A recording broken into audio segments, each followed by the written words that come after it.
लेकिन उसे ऐसा कोई प्लेटफॉर्म नजर नहीं आता। तभी वह वीजली परिवार से मिलता है, जो उसे प्लेटफॉर्म 9/3 पहुंचने का तरीका बताते हैं। वहीं उसकी मुलाकात रॉन से भी होती है, जो आगे चलकर उसका बेस्ट फ्रेंड बनता है। प्लेटफॉर्म पर पहुंचकर हैरी हॉगवर्ट्स एक्सप्रेस नाम की ट्रेन में बैठ जाता है। वहीं उसकी मुलाकात हरमायनी से भी होती है, वह भी बाद में उसकी बेस्ट फ्रेंड बनती है। वे तीनों एक ही अपार्टमेंट में यात्रा करके हॉगवर्ट्स स्कूल पहुंचते हैं। हॉगवर्ट्स पहुंचने सॉर्टिंग हैट सब स्टूडेंट्स को अपने टैलेंट के हिसाब से अलग अलग हाउसेस में भेजता है।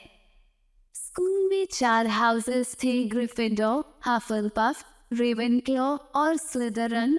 हैरी, रॉन और हरमायनी तीनों को हेड ग्रिफिंडोर में रखता है। इससे वे बहुत खुश होने लगते हैं। इसके बाद उनकी जादू की पढ़ाई शुरू हो जाती है। वे तरह तरह के विषय पढ़ते हैं। धीरे धीरे हैरी को लगता है कि स्नेप नाम का प्रोफेसर जो पोशंस के बारे में पढ़ाता था, उसे पसंद नहीं करता है। वो इसके बारे में हैग्रिड से बात करता है, लेकिन हैग्रिड उसे भरोसा दिलाता है कि स्नेप बहुत अच्छा टीचर है और शायद हैरी को उसके बारे में गलतफहमी हुई थी। एक दिन नए स्टूडेंट्स को झाड़ू पर उड़ने का पहला सबक दिया जा रहा था। इसी बीच डेविल नाम का लड़का घायल हो जाता है। टीचर उसे हॉस्पिटल ले जाती है। तभी मैल्फॉय नाम का दुष्ट लड़का नेविल का गिरा हुआ एक यंत्र रिमेम्बराल उठा लेता है। जब हैरी उस यंत्र को वापस करने के लिए कहता है तो वो उसे लेकर झाड़ू पर उड़ जाता है, लेकिन हैरी भी अपने झाड़ू पर सवार होकर उसका पीछा करने लगता है। तभी मैल्फॉय उस यंत्र को हवा में उछाल देता है। हैरी फुर्ती से लपककर उस यंत्र को पकड़ लेता है। प्रोफेसर मैगोनागल अपने कमरे की खिड़की से हैरी को ऐसा करते हुए देख लेती है, लेकिन वो उसे सजा देने के बजाय क्विडिच टीम में सीकर बना देती है।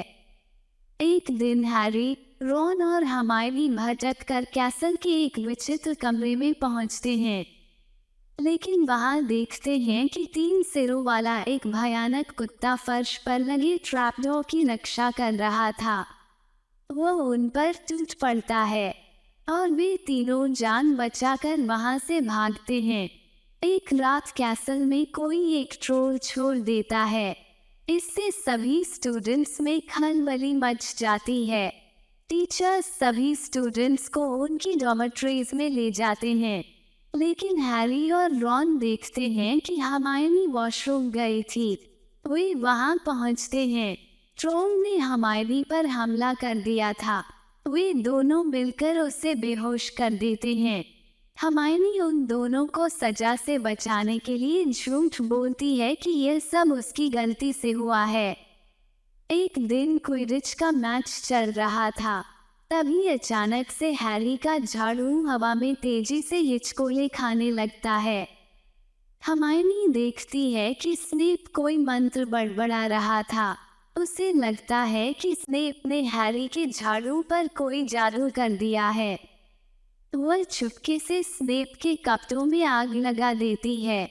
इससे स्नेप का ध्यान बढ़ जाता है और हैरी की झाड़ू फिर से ठीक से उड़ने लगती है।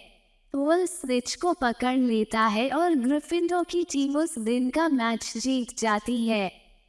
क्रिसमस के मौके पर कोई हैरी को उसके पिता का इनविजिबिलिटी क्लोक गिफ्ट के तौर पर भेजता है।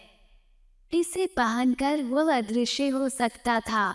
वह इसे पहनकर रात को कैसल में घूमने लगता है। उसे एक कमरे में मिरर ऑफ अराइस्ट मिलता है। उस शीशे में आर्मी को अपनी सबसे गहरी इच्छा दिखाई देती थी। जब हैरी उस शीशे में देखता है तो उसे अपने माता पिता जीवित दिखते हैं, जिसका मतलब था उसकी सबसे गहरी इच्छा अपने माता पिता को जिंदा देखने की थी। तभी डम्बलडोर आकर उसे जिंदगी और मौत के बारे में समझाते हैं। बाद में वे उस शीशे को वहां से हटवा भी देते हैं। क्रिसमस के बाद पता चलता है कि ग्रिंगेट्स बैंक में डकैती पड़ी थी, लेकिन जिस वॉल्ट को लूटने की कोशिश की गई थी उसके सामान को हैग्रिड ने पहले ही उठा लिया था, और यह बात हैरी को पता भी थी। इससे तीनों बच्चे इस नतीजे पर पहुंचते हैं कि 3 सिरों वाला कुत्ता फिलोसोफर स्टोन की रक्षा कर रहा था। फिलोसोफर स्टोन किसी भी व्यक्ति को अमर बना सकता था और बहुत सी दौलत भी देता था, और उसका असली मालिक डम्बलडोर का पुराना दोस्त निकोलस था, जो 500 साल से भी ज्यादा उम्र का था। एक दिन हैग्रिड पोकर की एक गेम जीत जाता है और इनाम में उसे ड्रैगन का अंडा मिलता है, लेकिन हॉगवार्ट्स में ड्रैगन को पालना इलीगल था। हैरी, रोन